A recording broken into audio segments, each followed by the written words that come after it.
कोटि कोटि प्रणाम। चरण कमल में राखियो, मैं बांदी जाम गुलाम। अब गुण किए तो बहुत किए, करत न मानी आर। बावे बंदा बख्श दियो, बावे गर्दन उतार।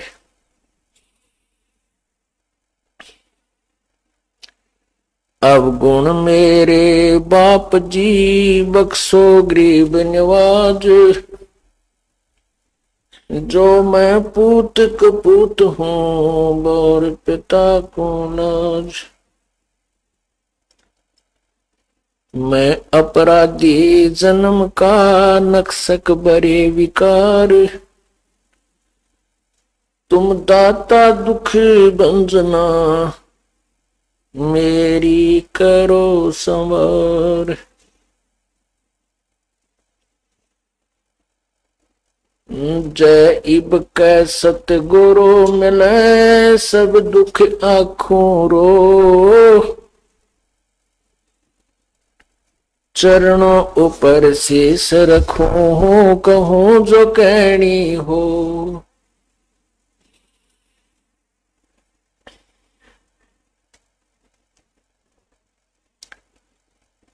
गुरु जी तुम ना भूलियो, चाहे लाख लोग मिल जाही। हमसे तुमको बहुत है, तुमसे हमको नाही। तुमरे विसारे क्या बड़े, मैं किसकी शरण में जाऊं। शिव वृंच मुनि नारदा, तिनके हृदय न समाऊं।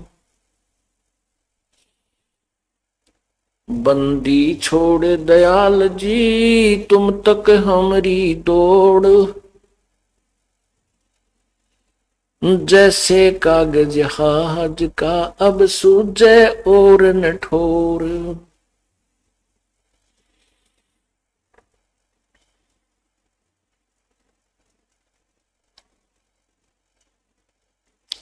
बंदे तू करे बंदगी, जय चावे दीदारी।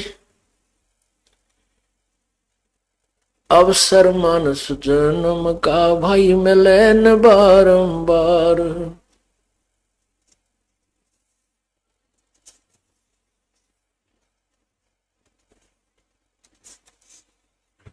कबीर लूट सको तो लूटियो, राम नाम की लूट। पीछे फिर पछताओगे, प्राण जहांगे छूट।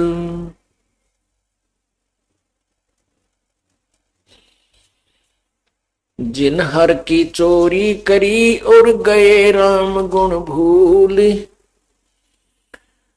ते बिदना बागुल किए, रहे उर्द मुख जूली।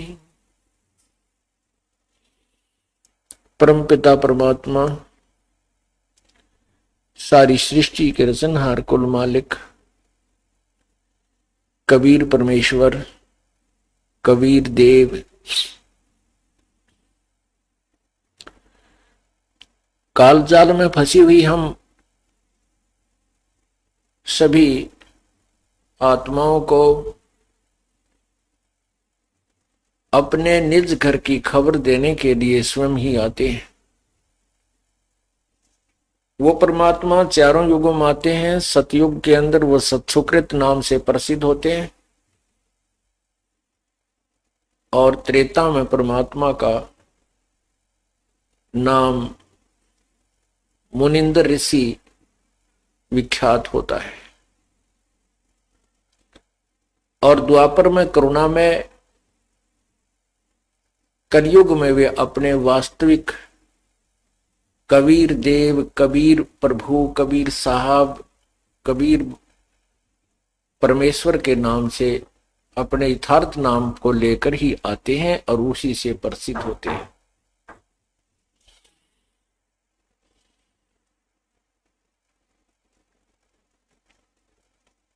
जब भी वो परमात्मा आते हैं उस समय उनके साथ बहुत संघर्ष होता है, क्योंकि वो यथार्थ ज्ञान देते हैं। और उस समय काल के भेजे हुए नकली संतों ने, ऋषियों ने, गुरुओं ने शास्त्र विरुद्ध साधना का ढोल पीट रखा होता है। और परमात्मा इस तत्व ज्ञान का प्रचार करने लगते हैं तो उनके जो शिष्य लोग, शिष्य जन जो होते हैं उन नकली गुरुओं के, वो अपने गुरुओं के पास जाकर के कहते हैं कि ऐसे ऐसे वो संत, वो ऋषि, जैसे सत्सुकृत में परमात्मा, सतयुग में परमात्मा सत्सुकृत नाम से आए थे, उसमें संत कहो या ऋषि नाम से प्रकट होते हैं। ऋषि कहलाते हैं, जैसे वर्तमान में संत ज्यादा प्रसिद्ध हो रहे हैं, साधु कहते हैं, उस समय उनको ऋषि ही कहा करते थे। तो सुकृत ऋषि जी ऐसे ऐसे कह रहे हैं, परमात्मा यही लीला करते रहे हैं।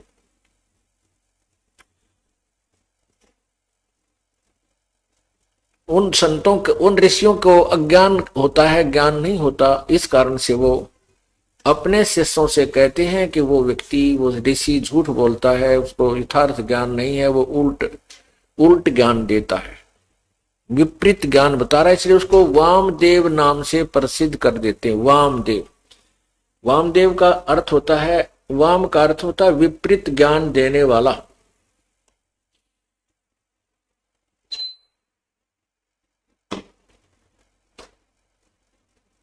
परमात्मा के ज्ञान को ना समझकर उसके उनका और ही जो है व्यंग्यात्मक नाम निकाल लेते हैं।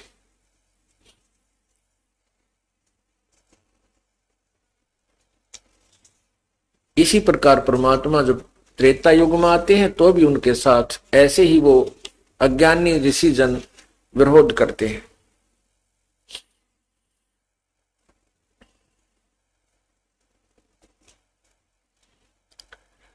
इसी प्रकार द्वापर और कलयुग में, अब कलयुग के अंदर जो परमात्मा आए थे, उन्होंने जो अपना यथार्थ ज्ञान प्रचार किया, उनका भी बहुत जबरदस्त विरोध किया गया था। उसका कारण यही था कि वो नकली गुरुओं को भय हो गया कि तुम्हारी अब पोल खुलेगी और तुम्हारे शिष्य तुमसे दूर हो जाएंगे, तुम्हारा जो इनकम का सोर्स है, कमाई का धंधा बंद हो जाएगा। इस डर से उन्होंने परमात्मा को बदनाम करना शुरू कर दिया कि झूठा है, कपटी है, ये क्या जाने भक्ति के बारे में, अशिक्षित है। हम संस्कृत के पढ़े हुए, काशी विद्यापीठ में पढ़े हुए हैं, हम वेदों और गीता को यथार्थ रूप से समझते हैं और जो तुम्हें बता रहे हैं यही गीता, वेदों और पुराणों में लिखा है। तो उसमें हमारे पूर्वज अशिक्षित थे, उन्होंने मान लिया कि वास्तव में कबीर साहब तो अशिक्षित हैं और ये पंडित यानी ये गुरु लोग हमारे शिक्षित हैं, तो इनको वेदों का ज्ञान यथार्थ होगा, इसमें कोई शंका नहीं। क्योंकि संस्कृत के ज्ञाता को उस समय झुठलाया नहीं जा सकता था, क्योंकि समाज शिक्षित नहीं था। अब हमारे सभी भक्तजन, बहन बेटी भाई सब शिक्षित हैं, बुजुर्ग, और वही सदग्रंथ जो पहले केवल संस्कृत में थे अब हिंदी में अनुवादित हैं, और आप और हम हिंदी अच्छी तरह पढ़ सकते हैं क्योंकि हम हिंदुस्तानी हैं। और हिंदी को पढ़ करके हम ये निष्कर्ष निकाल सकते हैं कि वास्तव में इन सदग्रंथों में क्या लिखा है। अब आपके समक्ष वो सदग्रंथ शीशे की तरह दिखाए जा रहे हैं, आप अपनी आंखों से पढ़ रहे हो। सीडी बना दी गई है, टीवी चैनलों पर भी हम कोशिश की है चलवाने की, लेकिन इन अज्ञानी संतों ने नहीं चलने दिया हमारा प्रोग्राम। फिर भी हमने सीडी बनाकर के जनसाधारण तक पहुंचाने की चेष्टा की है, और पुण्यात्माएं अपनी आंखों देखकर इस यथार्थ ज्ञान को करतारथ हो रही है। गदगद हो जाती हैं कि ये अनमोल ज्ञान कहाँ छुपा था प्रभु अभी तक।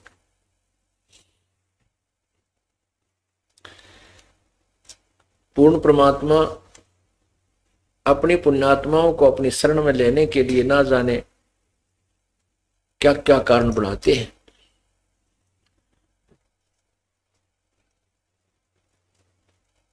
एक समय की बात है,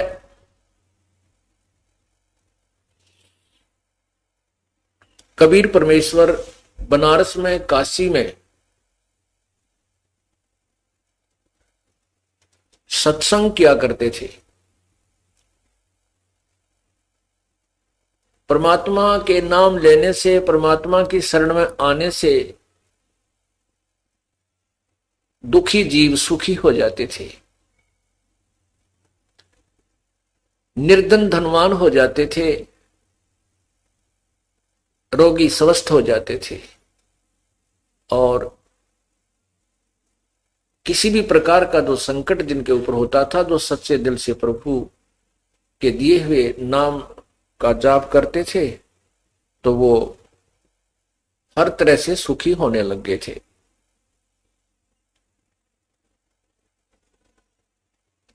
एक सर्वानंद नाम का बहुत बड़ा विद्वान ब्राह्मण था।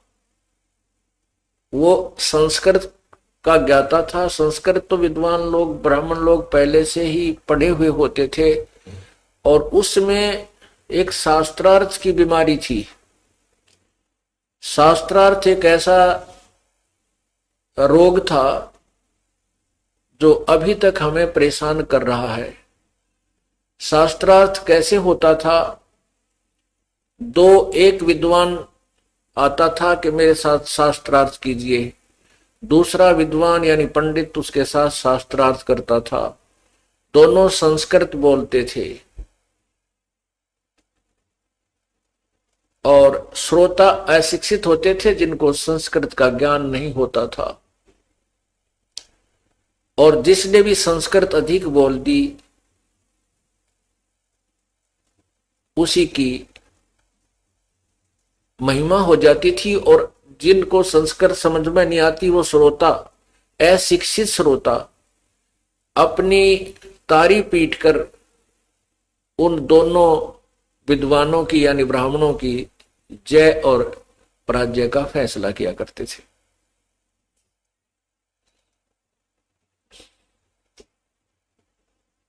सर्वानंद नाम का जो ब्राह्मण था, उसने अपने उस समय में सभी पंडितों को, ब्राह्मणों को पराजित कर दिया था शास्त्रार्थ में। वो क्या करता था कि एक बैल के ऊपर एक थैला डालकर दोनों तरफ, जैसे गधे का बोरा होता है, ऐसे उसमें एक बोरा डालकर, ऐसे थैला डालकर, उसके अंदर सभी शास्त्र, वेद, चारों वेद, 18 पुराण और 6 उपनिषद, 11 उपनिषद, 6 शास्त्र, रामायण, महाभारत, सुधा सागर, श्रीमद् भागवत सुधा सागर आदि, गीता जी, सभी ग्रंथों को रखा करता था। और व्याकरण आदि भी साथ रखता था। उसने वेदों के मंत्रों को कंठस्थ याद किया हुआ था। पुराणों के भी अध्याय आदि उसने कंठस्थ याद किए हुए थे। उसने आसपास के उस समय के सभी विद्वानों को शास्त्रार्थ में पराजित कर रखा था। उस सर्वानंद ब्राह्मण की एक माता जी, जिसका नाम शारदा देवी था,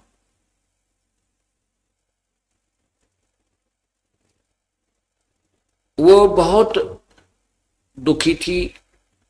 उसको ऐसी असाध्य बीमारी थी, असाध्य रोग था कि जिसका कोई भी ट्रीटमेंट नहीं हो पा रहा था। शारदा देवी ने अपने उपचार के लिए अपने पुत्र सर्वानंद से भी जंतर मंत्र करवा लिए। जैसे गीता जी में लिखा है, कि वो 4 प्रकार के मुझे बजते हैं, जिसमें ज्ञानी, आर्थ, अर्थार्थी, ज्ञानी, आर्थ, जिज्ञासु और ज्ञानी। तो आर्थ का अर्थ होता संकट निवारण के लिए वेदों के मंत्रों से अनुष्ठान करना। तो माता ने अपने पुत्र से भी और उसने और भी जिसने भी जहां कोई संत बताया उसके पास जाकर के आशीर्वाद प्राप्त करना किया कि मैं स्वस्थ हो जाऊं, मेरा ये रोग नष्ट हो जाए। लेकिन सब जगह व्यर्थ रहा, कोई भी वैद्य की दवाई काम नहीं कर रही थी। पुण्यात्माओं, जब जिसके ऊपर 3 ताप का प्रभाव होता है वो किसी भी जंतर मंत्र से या किसी देव के भगवान के जाप से, पूर्ण परमात्मा के अतिरिक्त और पूर्ण संत से प्राप्त किए बिना कोई भी जाप जंतर मंत्र कोई करता है, उससे वो 3 ताप और प्रारब्ध कर्म समाप्त नहीं होता, वो भोगना ही पड़ता है। इसी वो जहां भी गई, वो पुण्यात्मा, वो दुखी स्त्री, वो बहन जहां भी गई, तो पहले तो उन ऋषियों ने जंतर मंत्र बताए, आप ये जाप करो, आप ऐसा करो, ऐसा करो, ऐसा पुण्य करो, वो सब कुछ कर लिया, लेकिन शारदा जी को कोई लाभ नहीं हुआ। तो अंत में वो ऋषि कह देता था, वो गुरु कह देता था कि बहन, ये तेरे प्रारब्ध का कर्म है, प्रारब्ध कर्म, ये पाप कर्म तुझे भोग कर ही समाप्त करना होगा, इसका कोई इलाज नहीं होता। साथ में वो उदाहरण भी देते थे कि किए हुए कर्म का फल, प्रारब्ध का कर्म तो भोगना ही पड़ता, ये पाप अक्षमा नहीं होता, नष्ट नहीं हो सकता। इसी प्रकार सबसे जवाब लेख प्राप्त करके वो माई अंतिम सांस गिने थी। उसके शरीर में बहुत ज्यादा पीड़ा रहती थी, न भूख लगती थी, न प्यास लगती थी, शरीर भी जीर्ण शीर्ण हो गया था। और वो सोच रही थी मेरी अब मृत्यु निकट है, और तड़फ रही थी, बहुत कष्ट पा रही थी। एक दिन परमात्मा कहते हैं, 100 सल छिद्र मैं करूं अपने जन के काज, और हिरण्यक्ष कहते हैं, हिरणाकुश जो मार दूं मैं नरसिंह धर लूं साज। गैल गैल लाग्या फिरूं, जो जन हमारी शरण है ताका हूं मैं दास, और गैल गैल लाग्या फिरूं जब लग धरती आकाश। एक दिन उस शारदा के पास उसी का एक रिश्तेदार ब्राह्मण आया। उस ब्राह्मण ने परमात्मा कबीर जी से उपदेश ले रखा था। हाँ, उससे पहले एक उसकी सहेली आई जिसने कबीर परमात्मा से उपदेश ले रखा था, शारदा की सहेली ने। और वो काशी से दूर आसपास किसी नगर गांव की रहने वाली थी, तो वो बहुत कम आ पाती थी। एक दिन उसके मन में आया कि आज अपनी सहेली से भी मिल चलती हूं और आज सत्संग भी सुनकर आऊंगी सतगुरुदेव का। तो पहले वो अपनी सहेली के पास चली गई। शारदा के उस सतिथि को देखकर उसने कहा, बहन आपको क्या तकलीफ है? आप तो बहुत वीक हो गई हैं, बहुत कमजोर हो गई हो। शारदा जी ने कहा, बहन क्या बताऊं, मैं बहुत ही दुखी हूं, अंतिम श्वास गिन रही हूं। तो उस परमात्मा की शिष्या ने कहा कि आप इलाज करा लीजिए। शारदा ने कहा कि मैंने कोई वैद्य डॉक्टर नहीं छोड़ा है, सबसे इलाज करा लिया, लेकिन दवाई कोई असर नहीं करती, औषधि निष्क्रिय हो रही है। मैंने सब संत, बहुत से जो प्रसिद्ध संत हैं उनसे भी संपर्क साधा है, सभी ने कह दिया है कि ये तेरे प्रारब्ध का कर्म है, ये तुझे भोगना पड़ेगा, इसका कोई इलाज नहीं। बहन मैं तो अपने अंतिम सांस गिनू हूं, जो दुख मेरे साथ ही जाएगा। और मेरा कोई नरक जो है, मेरा जीवन नरक हो गया है। तब उस की सहेली जो परमात्मा कबीर जी की शिष्या थी, उसने कहा, बहन मैं आपको एक राय देती हूं, प्रार्थना करती हूं, आप हमारे गुरुदेव से उपदेश ले लीजिए, आपका ये रोग नहीं रहेगा। अब उस बहन ने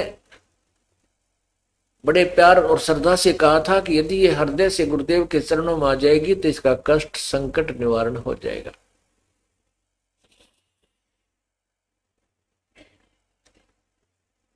उस शारदा ने पूछा, बहन ऐसा कौन सा तेरा गुरुदेव है, बताइए, मैं उपदेश ले लूंगी, क्योंकि मैं तो बहुत दुखी हो चुकी हूं, लेकिन आशा नहीं है मुझे कि मैं स्वस्थ हो जाऊं।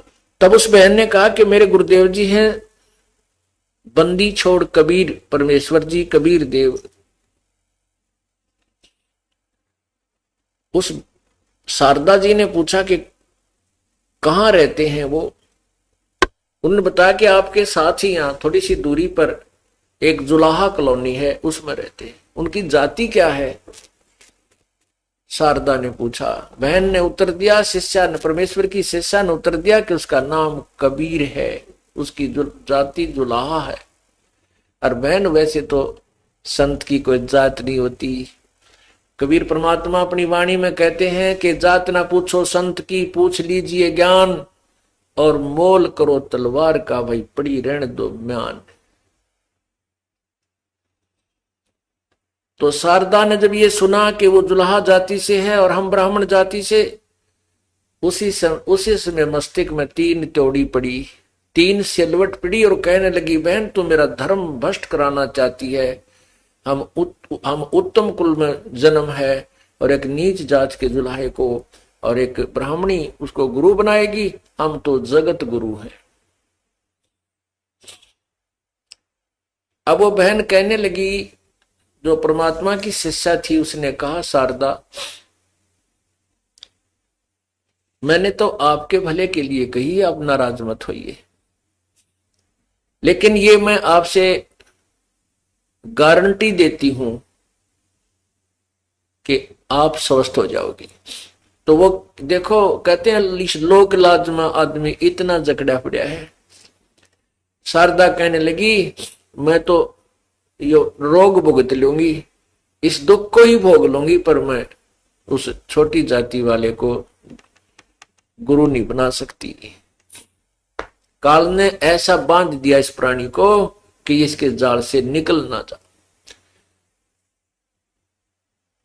वह बहन जो परमात्मा की शिष्या थी, वह उठकर चली गई। वे ठीक है, जैसे आपको उचित लगे ऐसे कर लीजिए, लेकिन ध्यान रखना ये जात पात 2 दिन की है। आज आपकी मृत्यु हो जाए, फिर क्या पता आप मुसलमान के घर में जन्म ले लो, क्या पता आप किसी और दूसरे घर में जन्म लो, क्या पता आप जुलाहे के घर भी जन्म ले सकती हो।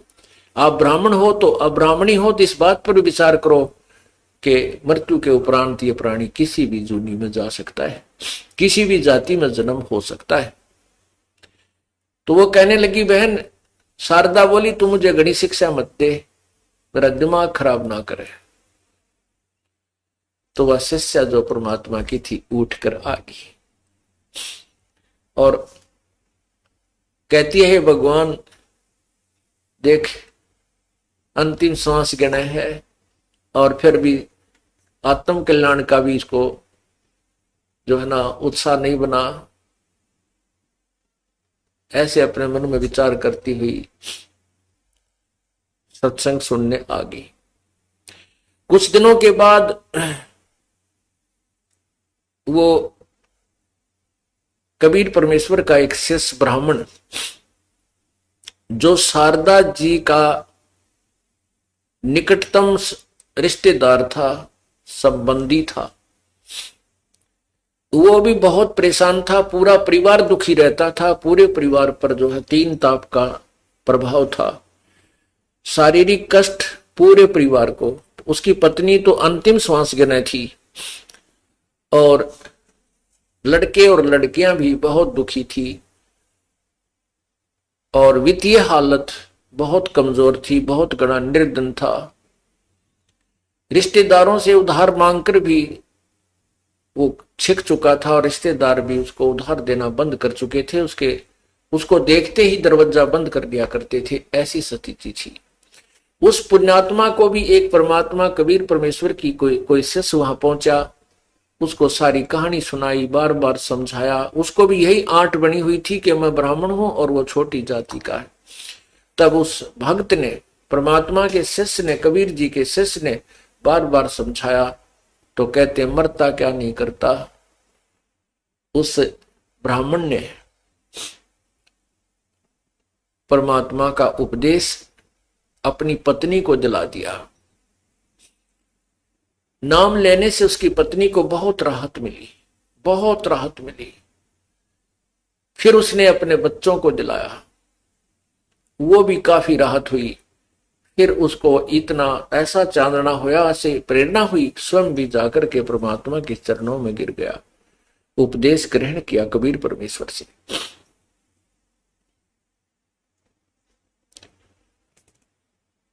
और उसके बाद पूरा परिवार स्वस्थ और घर में ऐसी बरकत होने लगी। पहले वो उधार लेता था, अब सबकी उधार भी तार दी 2-3-4 वर्ष के अंदर, और लोग उससे उधार लेकर जाते थे। वो निःशुल्क दिया करता था, वो बगैर इंटरेस्ट के, बगैर ब्याज के पैसे देता था। लोग बड़े प्रसन्न थे गरीब आदमी के, बड़ा भगवान करे तेरा दिन रात आशीर्वाद दिया करते थे कि तू दिन रात फले। ऐसा साहूकार हमने देखा है नहीं जो बगैर ब्याज के पैसे देता है। परमात्मा मना करते हैं कि ब्याज नहीं लेना चाहिए, किसी की मदद करना चाहते हो तो वैसे कर दीजिए, अन्यथा पैसा मत, ब्याज नहीं लेना चाहिए। अब वो इतना सुखी हो गया कि जन जन को जाकर कहता है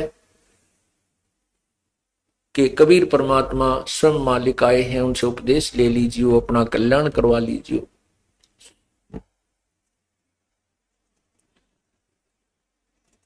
एक दिन उसका जाना हो गया शारदा जी के घर पे।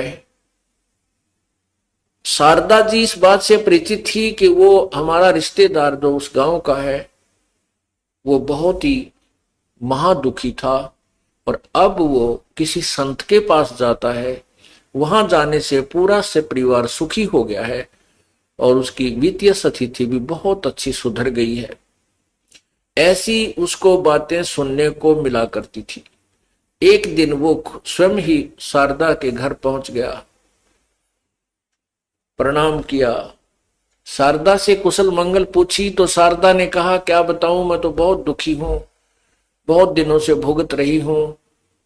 तो उस रिश्तेदार ने कहा कि क्या आपने कोई ट्रीटमेंट नहीं कराया, इसका उपचार नहीं करवाया। शारदा ने सब कथा बता दी कि मैंने सब उपचार करवा लिया, सभी ऋषियों से जो भी मेरे पहुंच तक जहां तक थी मुझे ज्ञान हुआ, उन संतों से भी, ब्राह्मणों से भी, सबसे मैंने अपने संकट निवारण के लिए प्रार्थना की। अंत में उन्होंने बताया कि तो ये प्रारब्ध का कर्म है और ये तो मुझे भोगना ही पड़ेगा। भगवान श्री राम ने भोगा, तो विष्णु अवतार थे कि उन्होंने श्री कृष्ण रूप में अपना बदला दिया, जो श्री राम रूप में बाली को मारा था वृक्ष की ओट लेकर, और श्री कृष्ण के पैर में तीर मारकर, विषाक्त तीर मारकर उस बाली वाली आत्मा ने बदला लिया, उसको भगवान श्री कृष्ण को मारा। तो इस प्रकार सभी संतों ने मुझे बता रखा है कि तेरे पाप कर्म है, तेरे प्रारब्ध में लिखा है, ये तुझे दंड भोगना ही होगा। तब उस रिश्तेदार ने कहा कि शारदा एक प्रार्थना करता हूं मैं आपसे, इस धरातल पर परमात्मा आए हुए हैं, वो पूर्ण ब्रह्म है, सारी सृष्टि के रचनहार है, और वो हमारे पूज्य गुरुदेव हैं। आप उनसे उपदेश ले लीजिए, आप स्वस्थ हो जाओगी। मैं आपको दावे के साथ कहता हूं। अब शारदा कहने लगी कि उसने सोचा कि ये ब्राह्मण है, इसने अवश्य ही कोई ब्राह्मण गुरु किया होगा, अर्थात इसने तो कोई उच्च जाति का गुरु बना रखा होगा। तो शारदा ने कहा कि सच मैं ठीक हो जाऊंगी। उस रिश्तेदार ने कहा कि मैं दावे के साथ कहता हूं आप स्वस्थ हो जाओगी यदि आप श्रद्धा से मेरे गुरुदेव से उपदेश ले लोगी। तो शारदा ने कहा कि आप शीघ्र बताइए, मैं उपदेश लूंगी।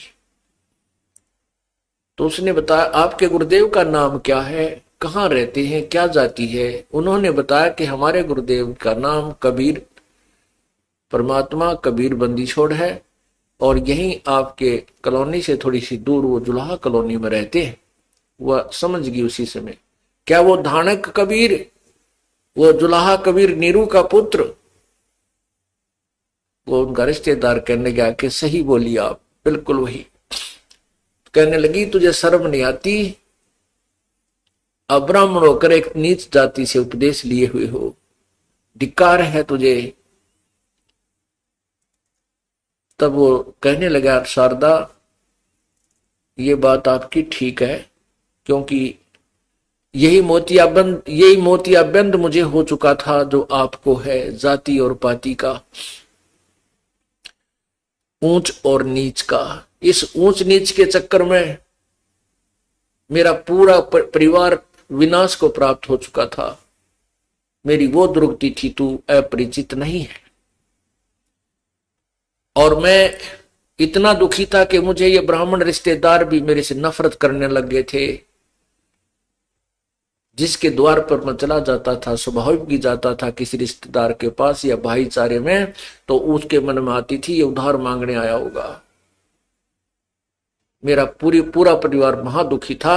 और इस कबीर जुल्हा अर्थात इस धानक से उपदेश लेने के बाद आज मेरा परिवार पुनर्आबाद हो गया है।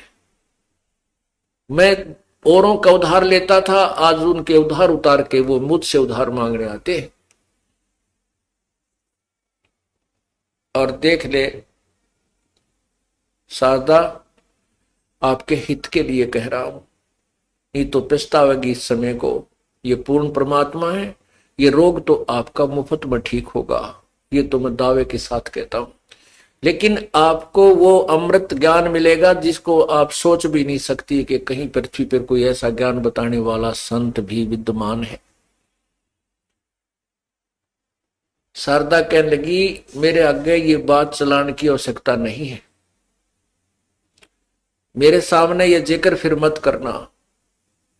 कति कट्टर ब्राह्मणी थी, मरना मंजूर। देख काल ने कैसा मान दिया हमारे को। ये जात हमने बनाई, परमात्मा ने नहीं बनाई। हम संत जन कहते हैं, कबीर परमात्मा कहते हैं, ऊंच नीच इस विध है लोई, और कर्म को कर्म कहां में दोई। ऊंच और नीच तो जो जाति से नहीं, कर्म से है। जो शराब पीता है, मांस खाता है, लूट करता है, जीव हिंसा करता है, चोरी करता है, ठगी करता है, बुरी नजर से बहन बेटियों को देखता है, वो नीच है, वो चाहे किसी जाति का है। और जो इन विकारों से दूर है, परमात्मा की सत भक्ति करता है, वो संत भक्त है और ऊंच है। ऊंच नीच इस विध है लोई, कुर्म कुक्रम सुक्रम कुक्रम कहां में दोई। अच्छे और बुरे कर्मों से ऊंच नीच होता है, जाति ऊंच नीच नहीं होती। लेकिन उस पंडितानी का कहां समझ में आवा थी, तो पक्की रंग में रंग रही थी, कत्ती नहीं मानी। ने बोली आपने खाना बना रखा है, रोटी खा लो, विश्राम करो, पर यह चर्चा मेरे से मत करो। क्या कहते हैं, कबीर पिछले पाप से हरि चर्चा ना सुहावे, के ऊंघे के उठ चले के और बात चलावे। पिछले पाप ते परमात्मा की चर्चा नहीं सुहावे, अच्छी नहीं लगती, और के ऊंघन लग जाएगा ना, और कोई बात छेड़ देगा, उससे बाईपास हो जाएगा भगवान की चर्चा से। तुलसी साहब कहते हैं, तुलसी पिछले पाप ते हरि चर्चा ना भावे, और जैसे जबर के बेगते भाई भूख बेदा हो जावे।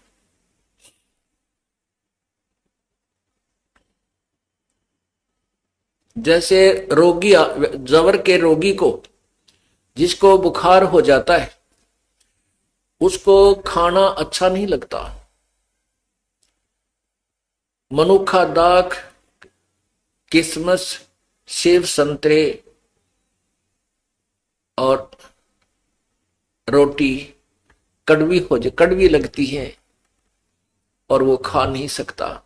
न तो रोटी कड़वी है, ना किशमिश कड़वी है, ना मनुखा दाख कड़वी है, ना सेब संतरे कड़वे हैं। कड़वा उसकी बुखार ने उसके शरीर की व्यवस्था को बिगाड़ दिया, जिस कारण से उसको मीठी वस्तु भी, वो पदार्थ भी अब कड़वे नजर महसूस होते हैं। ठीक इसी प्रकार पाप कर्मों के जो दबाव से, प्रभाव से प्राणी को इतना बुखार बन जाता है, इतना दबाव बन जाता है पाप कर्मों का कि राम नाम की मनुखा दाख भी उसको नीम जैसी कड़वी लगती है, उसको अच्छी नहीं लगती। पुण्यात्माओं, इस पाप कर्मों के जबर को उतारने का ट्रीटमेंट, उपचार भी यही है कि कड़वी गोली ही खानी पड़ेगी। मलेरिया हो जावे तो कड़वी कुनीन खानी ही पड़ती है, चाहे वो रुचि कर लगे या ना करे लगे, वो कड़वी दवाई का फांका मारना पड़ेगा। इसी प्रकार परमात्मा, उसका ट्रीटमेंट क्या है कि जिसको परमात्मा की चर्चा अच्छी नहीं लगती, उसका उपचार भी यही है कि ना चाहते हुए भी सत्संग सुने, अच्छा लगे चाहे ना लगे। जैसे कुनीन खाना कोई अच्छा नहीं लगता, लेकिन वो खाए पार पड़े, फिर कुछ दिनों के उपरांत जितना भी बुखार कम होता चला जाएगा, उतनी ही रोटी रुचिकर लगने लग जाएंगी, अच्छी लगेगी। और जब स्वस्थ हो जाएगा, फिर वो लूखी सूखी रोटियां, चाहे नमक भी ना डाल रखा और सब्जी भी ना हो, 4, 5, 6 तो एक टाइम खा जाता है, क्योंकि वह पूर्ण स्वस्थ है। इसी प्रकार पुण्यात्माओं, जिस प्राणी को प्रथम बार सत्संग सुनने को मिलता है, वो उसको अच्छा नहीं लगता, क्योंकि उसको तो रागनी अच्छी लगे, कई फिल्मी गाने बढ़िया लगे, कि उसके कानों में वो आदत पड़ रही है, और परमात्मा की ये कथा उसको कति नहीं सुनाती, अच्छी नहीं लगती। तो वो पहली बार आकर सोचेगा अपने साथी गेल कित फंस गया आके, आड़े को गाना बजाना भी कोई ना ढोलकी ढालकी बांध रखी, ना कोई ऐसा सुरीली कोई सारंगी पारंगी चल उसने दिल ला ले, ये तो पुरानी बात है, बात बतावे। तो वो उसको एक बार तो दिक्कत आएगी, क्योंकि वो अभी रोगी है, जवर है उसको। और इस सत्संग रूपी जो कुनीन है, सत्संग रूपी जो दवाई है, ये दोनों काम करेगी। आप जूता पहन लो, भविष्य में कांटा ना लगेगा। तो पुण्यात्माओं, कांटा लगे पैर में जूता पहना नहीं जा सकता, वो तो कांटा निकले जो पीड़ा बना रहा है, और फिर वो व्यक्ति इस भय से जूता पहने कि कहीं फिर कांटा ना लग जाए, वो भयंकर पीड़ा मुझे फिर दुखी करे। इसी प्रकार जो पाप कर्म के कांटे प्राणी को लगे हुए होते हैं, और उसको फिर समझदार व्यक्ति उसको कांटे को निकाले और फिर कहे कि भाई फिर सलाह दे के जूता पहना कर कहीं फिर ना लग जाए, तो वो बिल्कुल ठीक है, क्योंकि अब वो कांटा निकल गया तो जूता पहना जाएगा, और वो इस डर से पहनेगा कहीं फिर बात ना बिगड़ जा। पीड़ा बहुत होती है कांटा लगने से। तो पाप कर्म का कांटा परमात्मा कबीर बंदी छोड़ निकालते हैं, और फिर राम नाम का जूता दे देते हैं, बेटा इसको, बेटी इसको पहने रखना, भविष्य में इसको उतारना नहीं है, अर्थात ये भक्ति छोड़ना नहीं है, तो फिर दुखी हो जाएगा। तो फिर वो इस डर से उस राम नाम के जूते को, अर्थात भगवान की भक्ति को नहीं त्याग सकता कि कहीं फिर वो प्रॉब्लम दोबारा ना हो जाए। इसी का प्रमाण हमारे वेद देते हैं। यजुर्वेद अध्याय नंबर 8 का मंत्र नंबर 13, और यही अज्ञान आपको दिखाते हैं महर्षि दानंद सरस्वती द्वारा, क्योंकि इस क्षेत्र में महर्षि दानंद को एक बहुत ही बड़ा विद्वान माना जाता था, और वेदों का ज्ञाता अद्वितीय, अर्थात इसके समान वेदों का ज्ञाता नहीं है। महर्षि दानंद की ख्याति ऐसी फैली हुई थी पूरे भारतवर्ष में।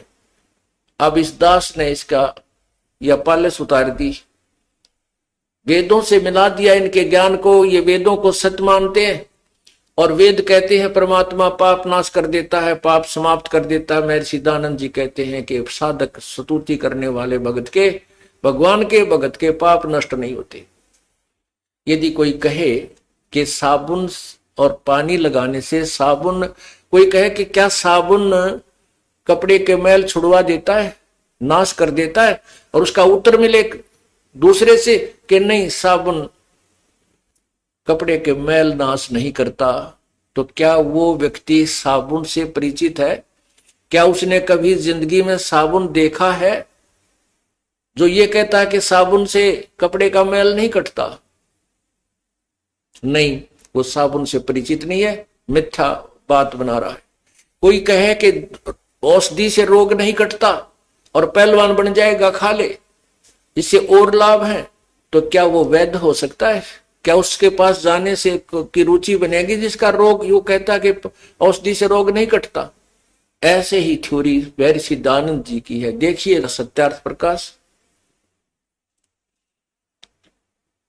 ये सत्यार्थ प्रकाश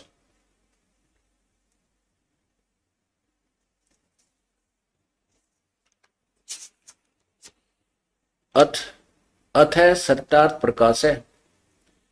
महर्षि दयानंद सरस्वती स्वामी विरचित है। और कहां से छपा है? प्रकाशक है वैदिक यति मंडल दयानंद नगर, दयानंद मठ दीनानगर पंजाब। और ये कहां से छपा है ये देखिएगा, प्रकाशक है वैदिक यति मंडल दयानंद मठ दीनानगर पंजाब। और ये प्रकाशक कहां से है, मुद्रक छपा कहां से है? आचार्य प्रिंटिंग प्रेस, दयानंद मठ, गोहाना मार्ग, रोहतक। समोल्लास नंबर 7 में पृष्ठ नंबर 155 पे ये देखिएगा, समोल्लास 155, समोल्लास सप्तम समोल्लास पृष्ठ 155। किसी ने प्रश्न किया स्वामी जी से, प्रश्न, परमेश्वर की स्तुति, प्रार्थना और उपासना करनी चाहिए व नहीं?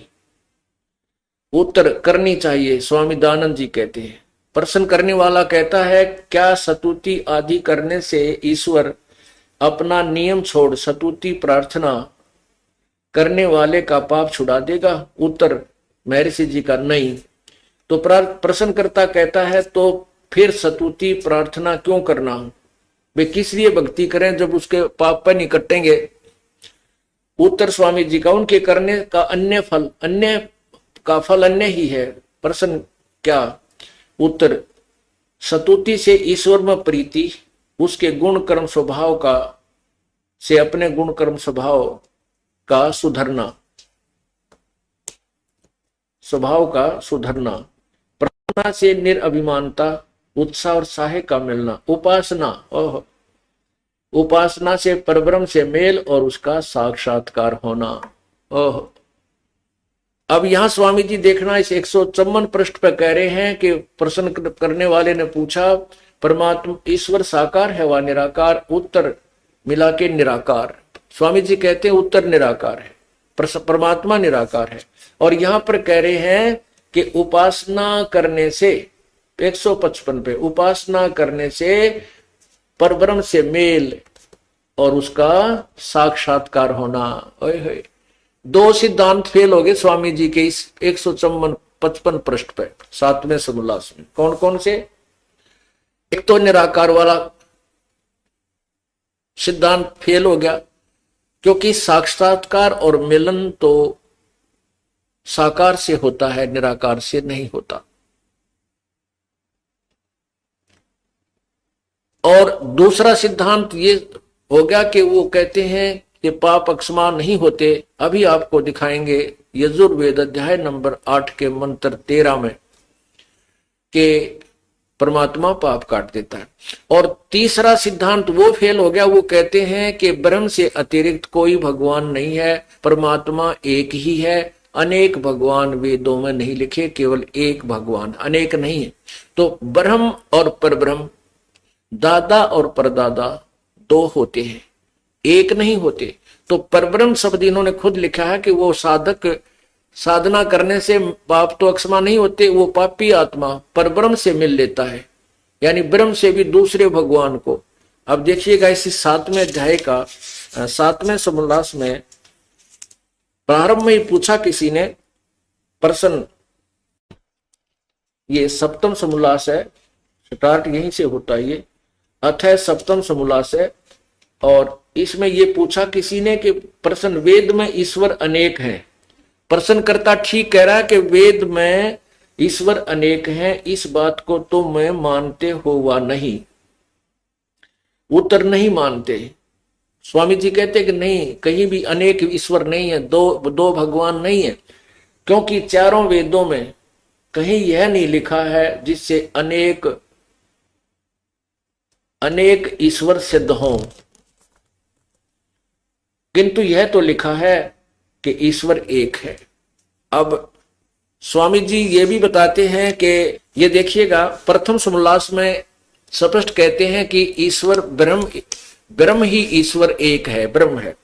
प्रथम समोल्लास ये प्रश्न नंबर 15 पे यहां स्पष्ट कर रहे हैं कि ओम आकाश खम, ये लिखा है खम, यह देखना, सबसे बड़ा होने से ईश्वर का नाम ब्रह्म है। ईश्वर का नाम ब्रह्म बताया इन्होंने, ये देखना, ईश्वर का नाम ब्रह्म है। और यहां क्या कहते हैं कि ईश्वर एक है, वेदों में कहीं नहीं लिखा एक ही ईश्वर अर्थात ब्रह्म है। और यहां स्वयं ही ये परब्रह्म कह रहे हैं कि उस साधना से परब्रह्म से मेल और उसका साक्षात्कार होना, परब्रह्म से मेल और उसका साक्षात्कार होना, अर्थात ब्रह्म तो इन्होंने फाइनल कर दिया कि ब्रह्म ही ईश्वर का नाम ब्रह्म है। और ये कहते परब्रह्म से मिल जाता है दूसरे भगवान से, पर माने सेकंड, अनोदर, जैसे उस ब्रह्म से भी ऊपर का सुप्रीम परमात्मा है, जैसे दादा से दूसरा परदादा, दूसरा दादा, दादा का भी पिता, तो ऐसे दो ब्रह्म सिद्ध हो गए परब्रह्म से। तो इस स्वामी दयानंद जी के 7वें अध्याय के यानी सत्यार प्रकाश में 7वें समोल्लास में ये दो सिद्धांत तो उसने स्वयं फेल कर दिए। और तीसरा उपदास करेगा कि परमात्मा पाप नहीं काटता, ये वेद कर देंगे, यजुर्वेद करेगा। अब देखना,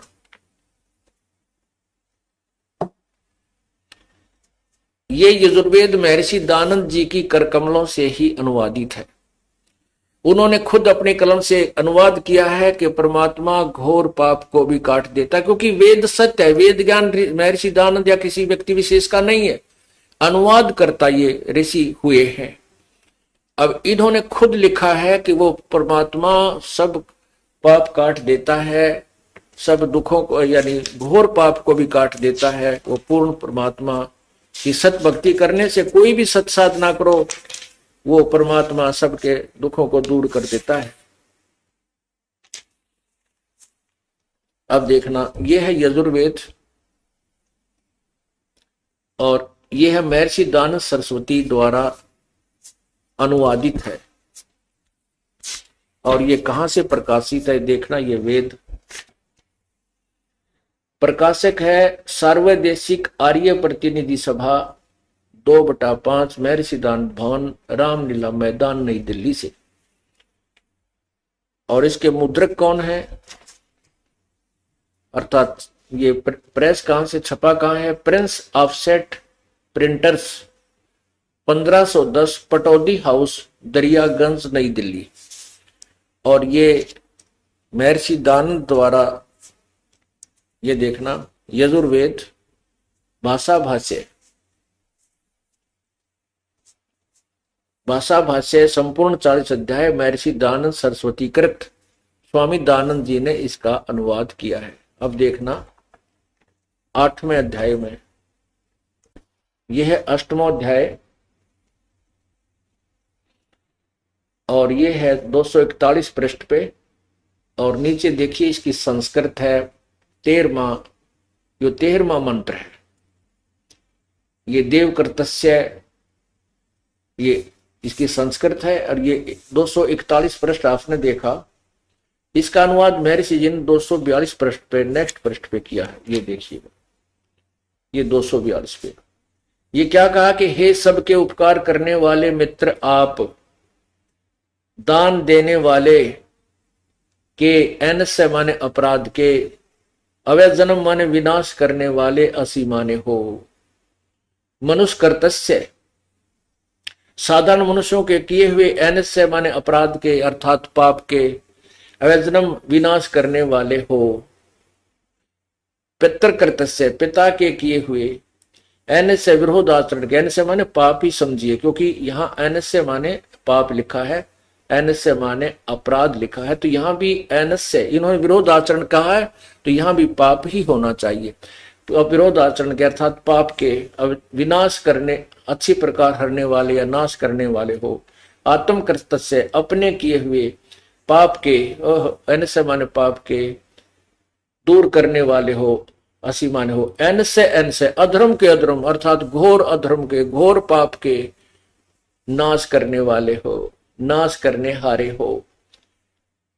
अब जानता हुआ मैं जो कुछ भी एन यानी पाप अधर्म आचरण किया करता हूं व करूं, अनजान मैं जो कुछ भी किया करता हूं व करूं, उस सब एन से पाप के, सब पाप के, इन्होंने दुष्ट आचरण लिखा है, एन से माने पाप के दूर, अवजन माने नाश करने वाले, दूर करने वाले आप हैं। अब 6 बार लिखा, तो 1 बार लिखा होता तो ये कर देता गोलमोल हिंदी, उसकी और कुछ बना देता। जैसे 5वें अध्याय के प्रथम श्लोक में यजुर्वेद में कर रखा है अग्ने तनुरसी, जहां पर अग्नि का अर्थ परमात्मा लिखना, लिख करके हे बिजली के समान, शरीर के समान है, ऐसे गोलमोल कर दिया। जबकि यहां पर भी ये कर सकते थे, लेकिन यहां परमात्मा ने ऐसी रजा बख्शी, इसमें 6-7 बार लिखा है कि परमात्मा साधक के पाप नाश कर देता है। तो इससे सिद्ध हुआ कि महर्षि दयानंद जी वेदों से कति अनभिज्ञ थे, वेद ज्ञान नहीं था, वो अज्ञानी थे, वेदों का ज्ञान उनको नहीं था। और महर्षि की पदवी उन्होंने वैसे ही फोकट में प्राप्त की थी, वो लोक वेद के आधार पर वो प्रसिद्ध थे। अब उनकी पाल्य सूत्र की, उनके ज्ञान की पोल खुल गई कि वो वेद ज्ञान युक्त नहीं थे। है कि सबके उपकार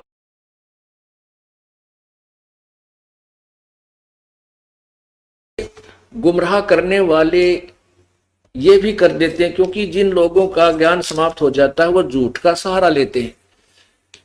तो हमने समाचार पत्रों में ये जो का तो लेख लिखा करते थे और जनसाधारण के समक्ष हम भेजा करते थे, तो वो भी विरोध में कुछ उठपटांग विज्ञापन या कोई समाचार से उत्तर देते थे।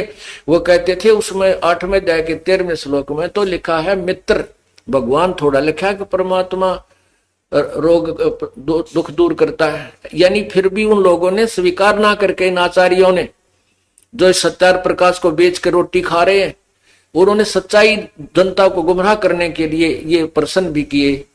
अब पुण्यात्मा और सत्यार प्रकाश में महर्षि दयानंद जी खुद कहते हैं मित्र का अर्थ परमात्मा समझिए। वही जहां मित्र शब्द वेदों में लिखा जाता है, वैसे तो संस्कृत में मित्र शब्द नहीं है वेदों में, वेद के उस 8वें अध्याय के 13वें श्लोक में, लेकिन इसने खुद वहां मित्र लिख दिया कि जनसाधारण ने सोचा किसी मित्र ने कह रखी होगी भगवान के विषय में, नहीं है, भगवान नहीं करता। अब देखिए एक प्रथम समोल्लास, ये सत्यार प्रकाश वही,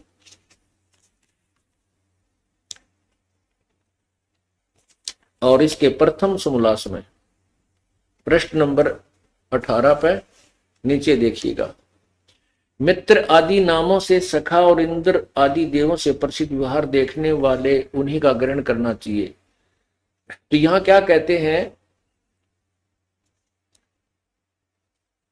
ये क्या लिखा है, जो सबसे स्नेह करे और सबको प्रीति करने योग्य है वह परमेश्वर सबका सच्चा मित्र है, इससे परमेश्वर का नाम मित्र है।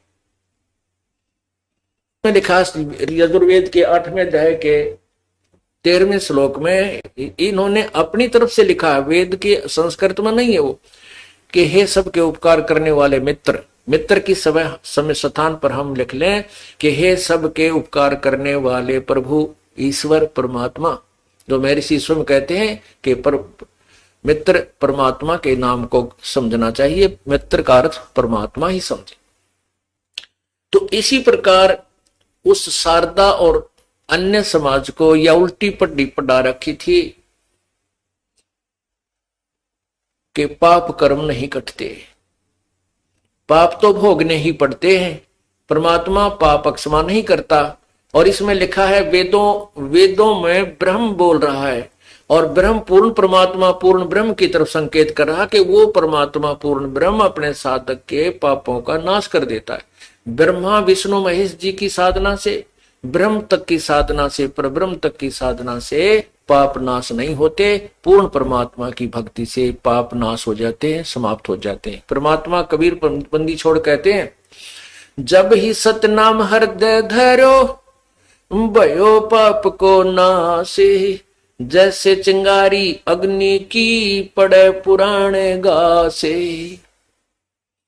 कि जब ही सतनाम हृदय धरो, जब ही सच्चा नाम पूर्ण संत से प्राप्त हो जाता है और हम उसको सच्ची लगन सच्ची श्रद्धा मर्यादा से जाप करते हैं, तो वो पाप नष्ट ऐसे हो जाते हैं जैसे बहुत बड़े घास के ढेर में और एक माचिस की सीख लगा दी जाए।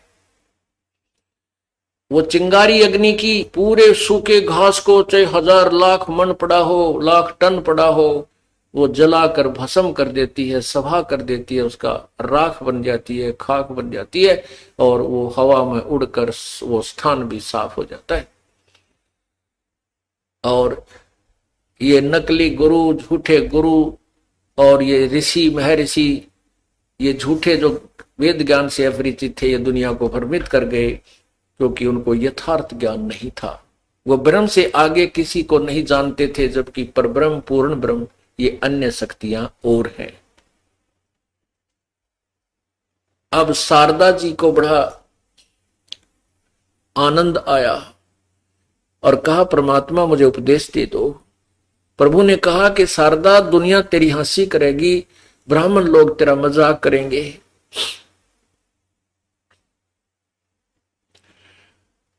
तो शारदा ने कहा कि भाड़ में जाओ ये समाज और भाड़ में जाओ ये लोग। ये परमात्मा, आपने तो मेरी आंख खोल दी, क्योंकि सत्संग सुना।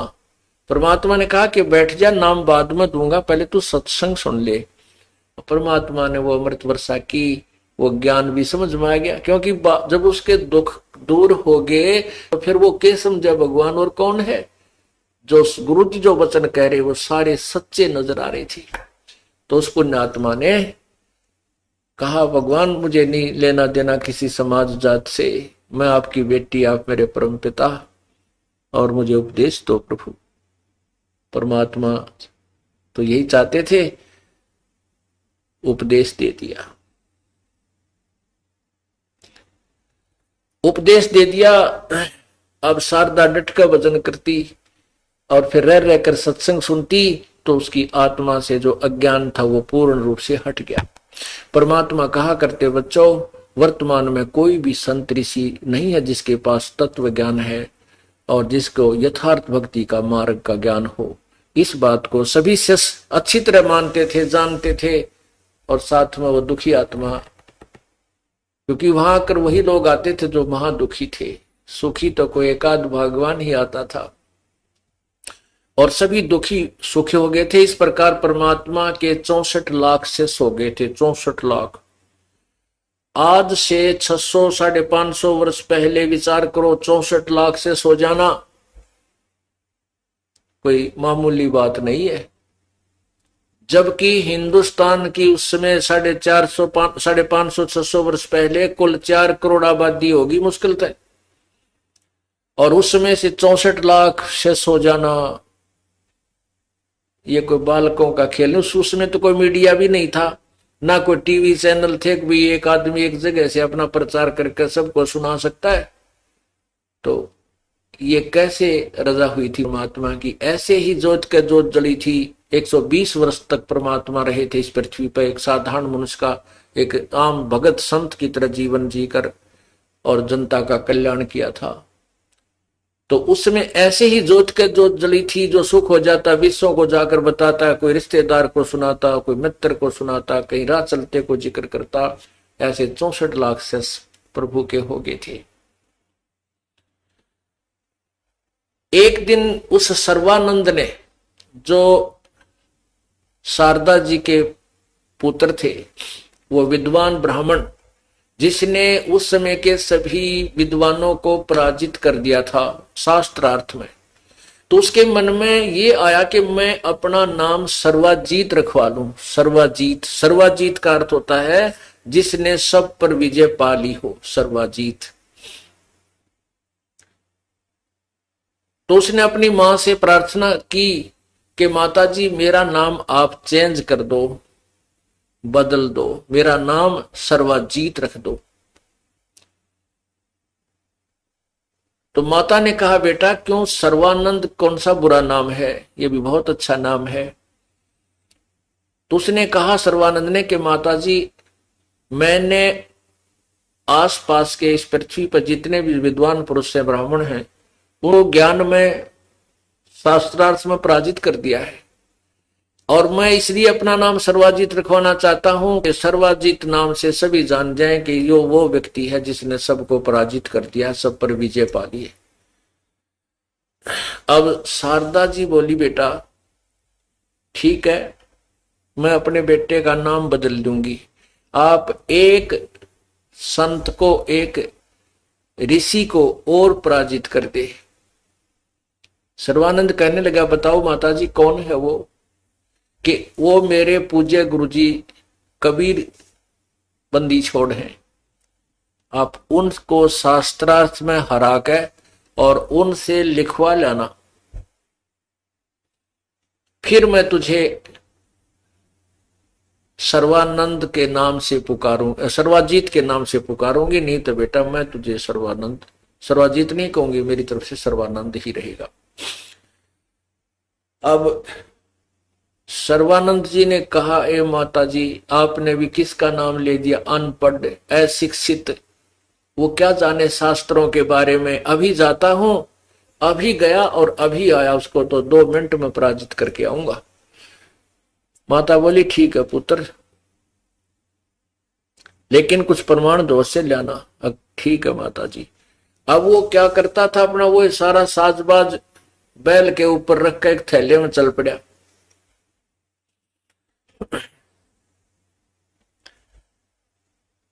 और दोपहर का समय, यही 11-12 बजे का समय दिन का,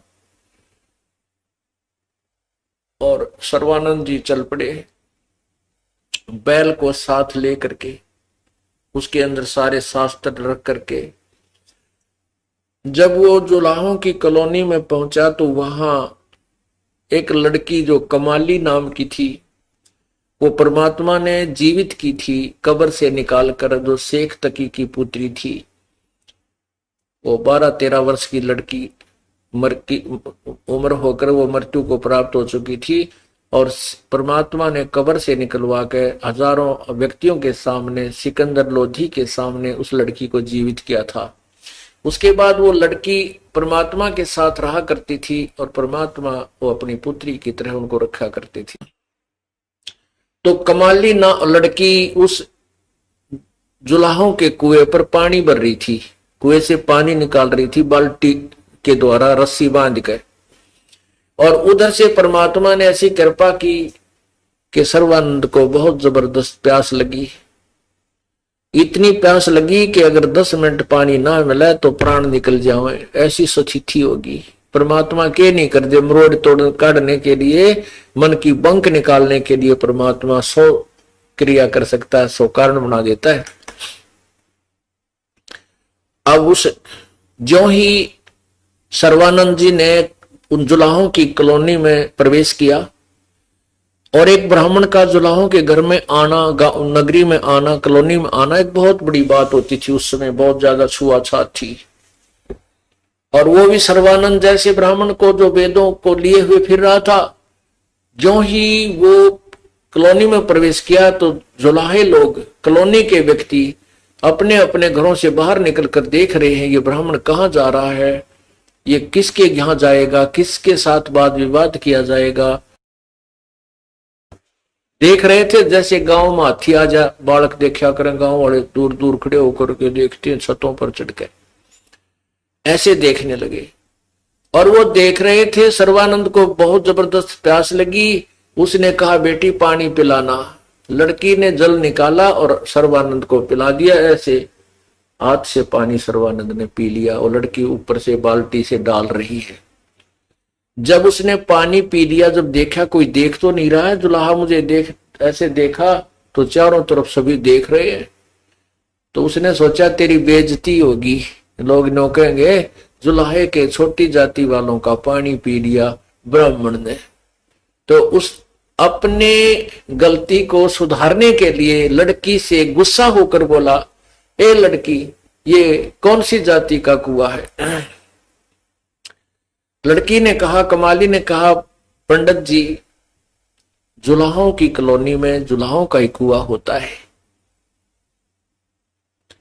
तो पंडित स्वामी सर्वानंद जी कहता है कि लड़की तूने पहले क्यों नहीं बताया मेरे से कि ये ब्राह्मण जुल्हों का कुआं है।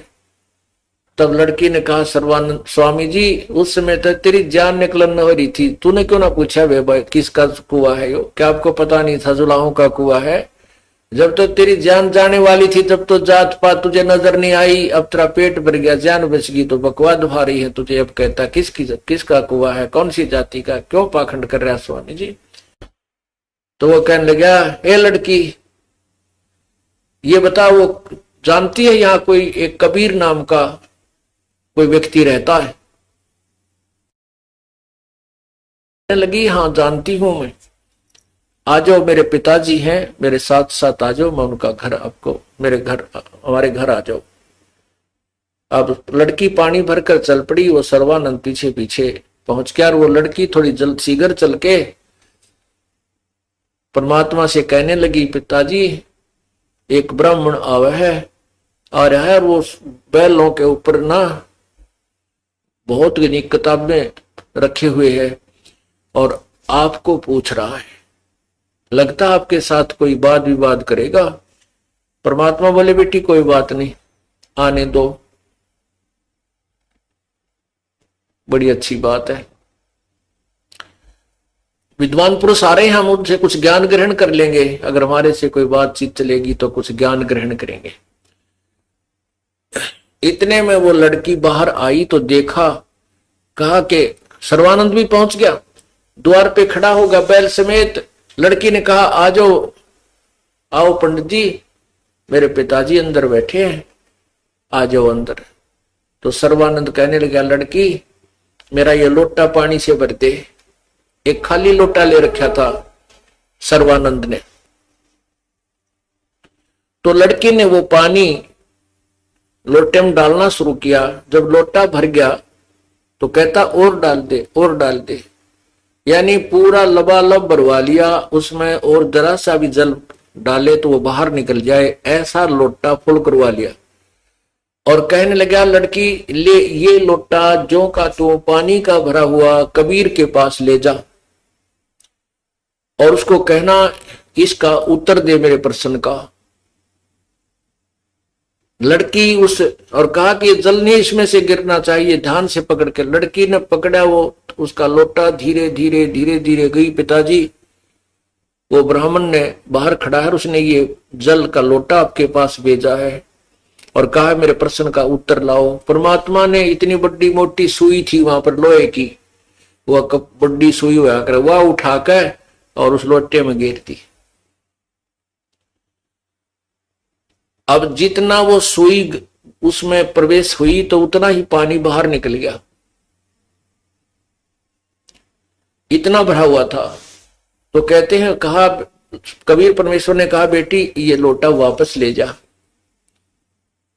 और सर्वानंद को दे दे।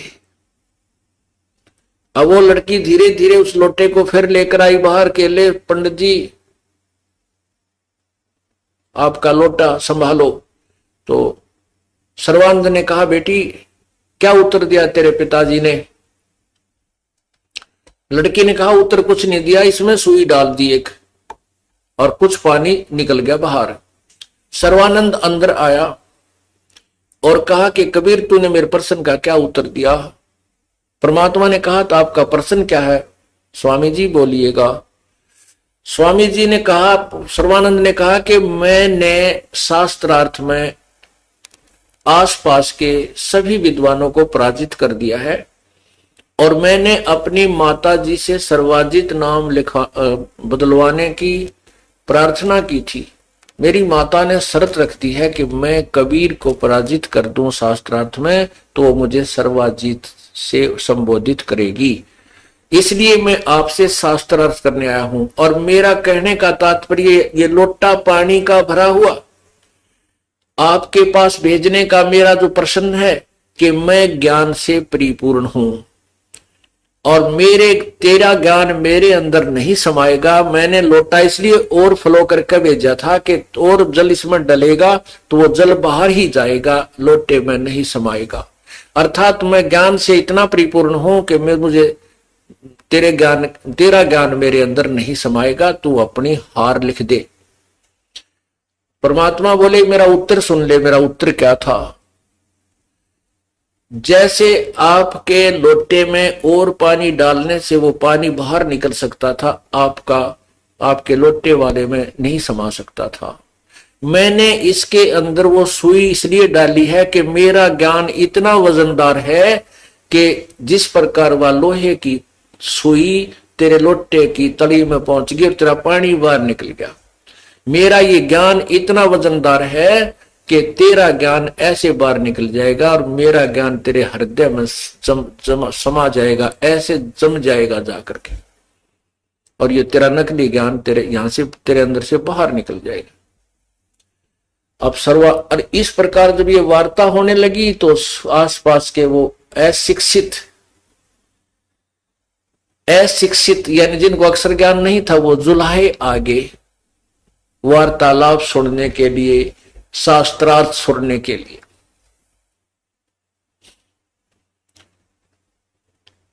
तो सर्वानंद ने कहा कि अच्छा करो शास्त्रार्थ, मुझसे प्रश्न करो, आप प्रश्न करो पहले।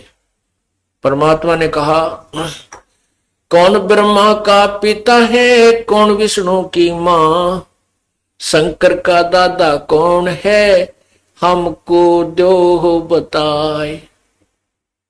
सर्वानंद कहता है कि कौन, क्या बोल रहे हो कि ब्रह्मा विष्णु महेश के माता पिता? इनके कोई माता पिता नहीं, ये अजरो अमर है, ये तो सर्वशक्तिमान है, सबके उत्पत्ति करता है, ये है वो है, सब कुछ बता दी जैसा भी वो दंत कथा सुन रखी थी। परमात्मा कहते हैं वेद पढ़ने पर भेद न जान, ये बाँचे पुराण 18 और जड़ को अंधे ये पत्ते खुआवे और भूल गए सृजनहारा। वेद पढ़ते हैं, 18 पुराणों को पढ़ते हैं, पर इनको ज्ञान कती नहीं इनमें क्या लिख रखा है, इनका निष्कर्ष क्या है, वास्तविकता क्या भरी पड़ी है। तब परमात्मा ने कहा कि सर्वानंद आपके पास पुराण रखी है, देवी पुराण निकाल, 3रा सकंद, अध्याय 4, 5, 6। इसमें लिखा है कि ब्रह्मा जी बताते हैं नारद को, और नारद से सुनी हुई व्याख्या व्यास जी ने श्रीमद् देवी भागवत में लिखा है, शक्ति पुराण में लिखी है। नारद जी को ब्रह्मा जी बताते हैं कि नारद जी ने प्रश्न किया कि हे पिताजी, इस सृष्टि की रचना आपने की है या विष्णु जी ने की है या शिव जी ने की है? मुझे सच्चा ज्ञान बताना, इस ब्रह्मांड की रचना करने वाला कौन है, आप सच्ची बात बताना। नारद जी को पता था कि ये गपोड़ पेल देते हैं, जहां इनको ज्ञान नहीं होता तो फिर यहाँ कहते हैं सच्ची बात बताना। ब्रह्मा जी कहते हैं कि बेटा इसका क्या उत्तर दूं, ये तो बहुत ही कठिन प्रश्न है, फिर भी बताता हूं। जब मेरी उत्पत्ति हुई मैं कमल के फूल पर बैठा था, मुझे नहीं मालूम मैं कहां से उत्पन्न हो गया। 1000 वर्ष तक मैं इस कमल के फूल के डंठल को पकड़ कर नीचे इधर उधर देखता रहा, कहीं उसका और छोर नहीं आया जल का। और फिर मैं डंठल पकड़ के नीचे उतरा, क्योंकि मुझे मधु और कैटब नाम के दो राक्षस मारने के लिए मेरे ऊपर आक्रमण किया। मैं नीचे उतर गया। नीचे जाकर देखा तो वहां एक शेष सैया पर भगवान चतुर्भुजी भगवान विष्णु जी बेहोश पड़े थे, अचेत थे। उनमें से एक देवी निकली, एक औरत निकली, एक देवी निकली, आकाश में विराजमान होगी। उसके आभूषण प्रत्यक्ष नजर आ रहे थे। उसके बाद विष्णु जी होश में आ गए, उनकी निंद्रा भंग हो गई, वो उठ खड़े हुए। इतने में शंकर भगवान शिव जी भी वहीं प्रकट हो गए। हम तीन थे। तब देवी ने कहा कि तुम तीनों देवता ब्रह्मा विष्णु महेश अपना अपना कार्य सुनो। ब्रह्मा सृष्टि, विष्णु सतिथि और शिव संहार करे। तब इन्होंने कहा, हम तीनों ने कहा कि माता यहां सब जल ही जल है, पृथ्वी कहीं है नहीं, तो हम कैसे सृष्टि और सतिथि संहार कर सकेंगे। जब दुर्गा मुस्कुराई, उसने ऊपर से एक विमान आया। दुर्गा ने अपनी कहा कि तुम तीनों देवता इसमें बैठ जाओ, अब मैं तुम्हें एक अद्भुत दृश्य दिखलाती हूं। वो तीनों भगवान ब्रह्मा विष्णु महेश उसमें विमान में बैठ गए और दुर्गा ने, उस प्रकृति देवी ने अपनी शक्ति से उस विमान को आकाश में उड़ा दिया। नारद जी, ब्रह्मा जी बता रहे हैं कि वो आगे जाकर के एक ब्रह्मलोक में पहुंचा। वहां पर पहले तो बहुत से फलदार वृक्ष देखे। एक महा इंद्र बैठा था, उसके पास उसकी सची पत्नी भी बैठी थी। उसके बाद हमारा विमान आगे गया, वहां पर एक ब्रह्मा और देखा। तो मेरे साथ बैठे हुए विमान में विष्णु और शिव जी कहने लगे, हे चतुरानन, ये दूसरा ब्रह्मा कौन है? मैंने कहा, मुझे नहीं मालूम ये कौन है, हम कौन है, हे भगवान, मेरा ये दिमाग चक्कर काट रहा है, मुझे नहीं मालूम ये दूसरा ब्रह्मा कौन है। इतने में हमारा विमान मन की गति से आगे चला। वहां पर एक दूसरे लोक में एक भवन से त्रिनेत्रधारी भगवान विष्णु निकले, जो वृषभ पर, नंदी वृषभ पर बैठे थे। उसको देख करके विष्णु शिव जी का भी मन चक्कर काट गया कि दूसरा शिव कौन है। शिव जी कहता, मुझे नहीं मालूम ये दूसरा शिव कौन है। उसके बाद हमारा विमान आगे गया, वहां पर एक विष्णु और बैठा था। उस दूसरे विष्णु को देखकर भी विष्णु जी का, जो हमारे साथ विष्णु बैठा था, उसका मन भी चक्कर काटने लगा कि दूसरा विष्णु कहां से आ गया। और वो एक लक्ष्मी भी, वहां महालक्ष्मी विराजमान थी। उसके बाद हमारा विमान आगे गया। आगे एक मंगल द्वीप था, उसमें एक मनोहर पलंग बिछा था, उस पर एक सुंदर स्त्री बैठी थी। उसको वहां हमने प्रणाम किया। उसमें भगवान विष्णु को पिछली चेतना आ गई, जब बालकपन थी, जब उसका जन्म हुआ था, छोटा सा था। तो उसने देखा कि उसको याद आई कि ये तो अपनी माँ है, ये तो अपनी माता है। और ये जब मैं छोटा सा था, मुझे पालने में लोरी देकर सुलाया करती थी, मन और गीत गाया करती थी। अब मुझे अपने बचपन की बात याद आ गई, ये अपनी माता है। तो तब तीनों ने, भगवान विष्णु ने भगवती की अर्थात दुर्गा की, सतुति की, अपनी माता की, तुम शुद्ध स्वरूपा हो, ये संसार तुम्ही से उद्भासित है। मैं ब्रह्मा और शिव तो आप ही से, हम तो आप ही से जो है ना प्रकट हैं। हमारा तो जन्म और मृत्यु होता है, अर्थात आविर्भाव, जन्म, तिरोभाव, मृत्यु होती है। हम अविनाशी नहीं है। आप ही नित्य हो, आप ही अविनाशी हो। हम नित्य नहीं है, हम अविनाशी नहीं है। आप प्रकृति देवी हो। भगवान शंकर बोले, हे माता, यदि ब्रह्मा भी आपका पुत्र है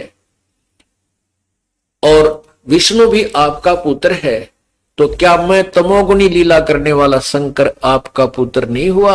अर्थात मुझे भी जन्म देने वाली आप मेरी माता हो। और दुर्गा से फिर ब्रह्मा ने पूछा कि माता, वेद में जो लिखा है कि कोई और परमात्मा है, क्या वो आप ही हो, वो ब्रह्म आप ही हैं, क्या कोई और है? तो दुर्गा ने कहा कि मैं और वो ब्रह्म एक ही हैं। मेरा और उस ब्रह्म का तुम जब स्मरण करोगे, तुम्हारे ऊपर कोई आपत्ति आवेगी तो हम तुम्हारा कार्य सिद्ध करेंगे, तुमसे जो काम अट जाएगा। तो पुण्यात्माओं, इससे क्या सिद्ध हुआ कि ब्रह्मा विष्णु महेश नाशवान है, इनका जन्म होता है, मृत्यु होती है, ये अविनाशी नहीं है। और सर्वानंद जी कह रहे हो कि ये अविनाशी है, आप कहां से लाए ये ज्ञान? ये लोक वेद दंत कथा सुनाकर तुम गुमराह कर रहे हो। परमात्मा ने पूरी डट कर ये कथा सुना दी। अब उस समय इन नकली गुरुओं को, विद्वानों को एक यही दाव लगा रहा कि ये संस्कृत में शास्त्र थे, हिंदी अनुवाद इन्होंने नहीं किया। इसलिए नहीं किया था कि कहीं दुनिया को पता ना लग जाए और तुम्हारी रोजी रोटी समाप्त हो जाए। अब सर्वानंद ने वही देवी भागवत महापुराण निकाली, तीसरा संगत पढ़ कर देखा, उसमें स्पष्ट लिखा था, संस्कृत में स्पष्ट लिखा था। अब उसने सोचा ही ना, तो ये श्रद्धालु कोई शिक्षित है जो श्रोतागण बैठे, और कबीर जी की कौन मानेगा इस बात को? तो वो कहता नहीं, ये झूठ बोलता है ये जुलाहा, मैं काशी विद्यापीठ से पढ़ा हूं, मैं संस्कृत का विद्वान हूं, ये अशिक्षित है, इसको अक्षर ज्ञान नहीं है, ये झूठ बोल रहा है, इसकी बातों में मत आना। और ये कथा ना सुनाकर, विष्णु श्री दुर्गा पुराण ना सुना करके कोई और ही संस्कृत में पता नहीं कौन से श्लोक सुनाने शुरू कर दिए। संस्कृत बोलता रहा, पता नहीं बेतुकी बातें कहीं की कहीं सुनाने लग गया, संस्कृत बोल रहा। तो सभी श्रोतागण जो अशिक्षित जुलाहे बैठे थे, उन्होंने सर्वानंद को की प्रशंसा कर दी, हथेड़ी पीट दिया, हो जय हो। तो हथेड़ी पीट कर ताली बजा करके उसको विजयी घोषित कर दिया कि सर्वानंद विजयी हुआ। जबकि उन श्रोताओं को कुछ भी समझ में नहीं आ रहा था सर्वानंद संस्कृत में बोल क्या रहा है। एक समय तो परमात्मा कहने लगे, भाई ठीक है सर्वानंद, आप जीत गए, मैं हार गया। अब ये सभी आपकी प्रशंसा कर रहे हैं और आप जीतते, मैं हारे। पुण्यात्माओं, ये तो वो कहानी होगी, एक किसान का बेटा छठी सातवीं कक्षा में पढ़ा करता, और उस समय अंग्रेजी जो है छठी क्लास में लगा करती थी। सातवीं में बस इतना संस्कृत इंग्लिश याद हो जाती थी, एक आधी छुट्टी की प्रार्थना पत्र, एक आधा माई बेस्ट फ्रेंड या स्कूल का 5-4 लाइनों का ऐसे अर्थात प्रस्ताव याद कर सकता था। तो एक दिन वो लड़का अपने पिता किसान के साथ बैलगाड़ी में बैठा हुआ खेतों की ओर जा रहा था। सामने से एक अंग्रेज अधिकारी की गाड़ी आ गई, वो रास्ता भूल रहा था। उसने उस गाड़ी वालों से अंग्रेजी में पूछा कि मुझे इस गांव जाना है, क्या मैं ठीक जा रहा हूं, उस गांव का रास्ता ये ठीक है या नहीं, इंग्लिश में पूछा उसने। अब वो लड़का जो है अंग्रेजी में प्रस्ताव याद करता था, कभी अंग्रेजी पढ़ कर सुनाता था, तो पिताजी बड़ा गदगद हुआ करता, मेरा बेटा अंग्रेजी बोलना सीख गया। तो तब वो किसान कहता है कि बेटा ये अंग्रेज के अपने आप को अंडी समझ रहा है, ये के चौड़ दिखावा अंग्रेजी बोल के, तो भी तो सुना दे 2 बात अंग्रेजी में इसको बोल के, और पता लग जाएगा हम भी हिंदुस्तानी नरे इंग्लिश के अनभिज नहीं है। तो उस लड़के ने कहा कि अभी ले पिताजी।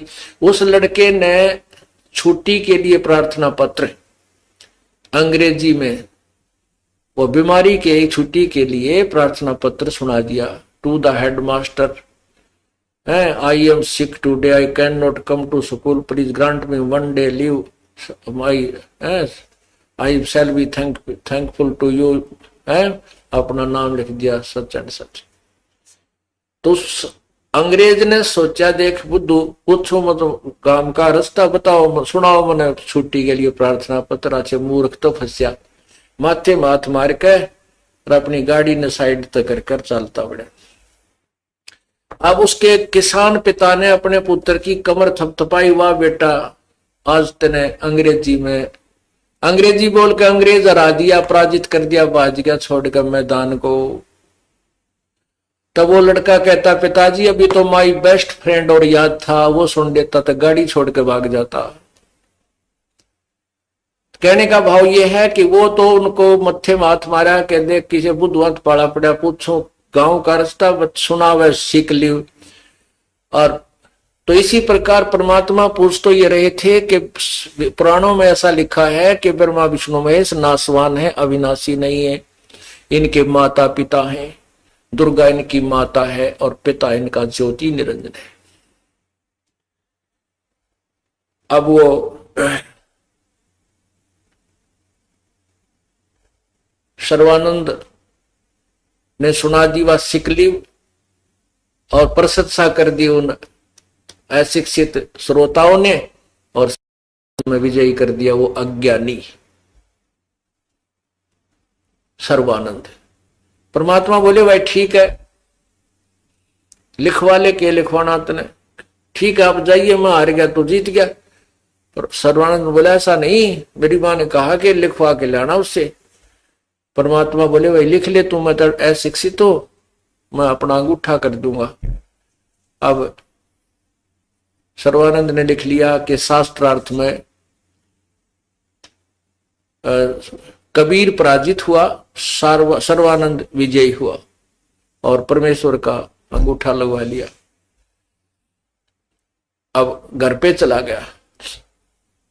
माता ने पूछा, आ गया बेटा? कहा माता जी और क्या? उसने जाते हार मान ली मेरे तय, दो बात भी ना कर सका मेरे सामने कि भाई ठीक है फिर कुछ प्रमाण दिखाओ, कोई प्रूफ दे।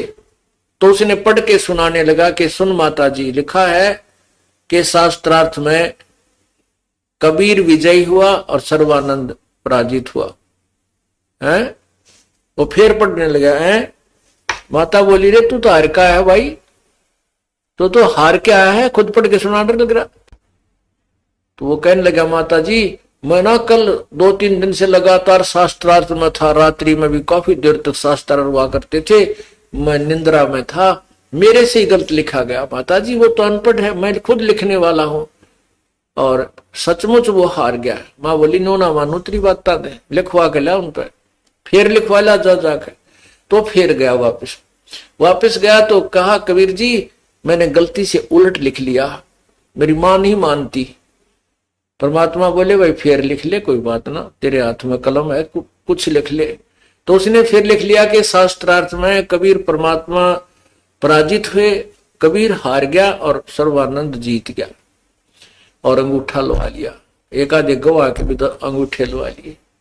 फिर आकर आया, कहने लगा माता जी सुनाऊं? कहा सुना बेटा। उसने पढ़ा, फिर वही पाया उल्टे अक्षर हो गए। शास्त्रार्थ में सर्वानंद हार गया, कबीर साहिब विजयी हुए। तो उसकी मां बोली रे तू भांगते नहीं पी रहा आज? कह वो हार गया लिख के ला, वो तो उल्टा। नो बोला माता जी पता नहीं क्या हो गया, मेरा ध्यान नहीं रहता है, अब क्या जाता हूं, जा भाई। तीसरी बार फिर लिखवा लिया। अब तीसरी बार उसने सोची कि घर में प्रवेश करने से पहले वो पढ़ रहा सही अक्षर है कि शास्त्रार्थ में कबीर जी हार गए और सर्वानंद जी जीत गए। तो उसने सोचा कि बिजली पड़े है, अब नो एक तक नजर रख रहा है उसके ऊपर और देलियों में से दरवाजे में प्रवेश करता हुआ कहता माता जी सुनाऊं? अका सुना भाई। तो उसकी आंखों के सामने अक्षर पलट गए। लिखा गया शास्त्र, जैसे कंप्यूटर में चेंज हो जाते हैं, शास्त्रार्थ में कबीर जी विजयी हुए, सर्वानंद पराजित हुआ। उसका मुंह ना खुला, नू देखे बंदर की तरह उस कागज की तरफ। तो मां बोली रे बोलता क्यों ना, क्यों बोलती बंद होगी तेरी, सुना क्या लिखवा के लिया? कुछ नहीं बोला है। तब मां बोली नादान वो परमात्मा आए हैं, अरे क्या रखा है झूठी प्रभुता में बेटा, ये 2 दिन की महिमा या जनता से इतने कुछ भगवान माने बैठी रहे, फिर तू गधा बनेगा। परमात्मा कहते हैं ज्ञानी तो अभिमानी भय कहने हूं कि कहने ही के नाद, और शरजम दंडा खाते हैं चाहे कोट में लो भावे साध। ये ज्ञानी अभिमानी हो जाते हैं, इसलिए गीता जी में ये जिज्ञासु लोग होते हैं जो ज्ञान को ग्रहण करके आगे प्रचार करना शुरू कर देते हैं और लोगों में झूठे विद्वान और ज्ञानी प्रसिद्ध हो जाते हैं। तब सर्वानंद बैठ गया, पेट पकड़ के कलेजा नो दिल पकड़ के, या कहानी के बनी 3 बे लिखवा के लार